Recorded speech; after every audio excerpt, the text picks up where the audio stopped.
Guys तपाईँहरूलाई चाहिँ आज म के देखाउनु आँटेको छु भन्दा चाहिँ नि चाहिँ मौरी हो है। त यो चाहिँ मौरी खाने मौरीकै प्रजातिमा आउँछ, तर यो चाहिँ मौरी खाने, यो चाहिँ मौरीलाई खान्छ यसले चाहिँ। यस्तो छ यसलाई चाहिँ, त्यही भएर चाहिँ हल्का अहिले चाहिँ मारिदिएको।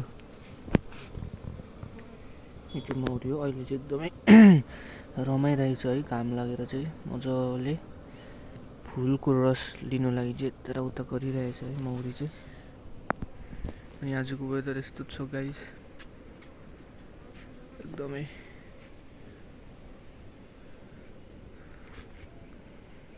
दामी भइरहेको छ साथीभाइहरू गाइसहरू।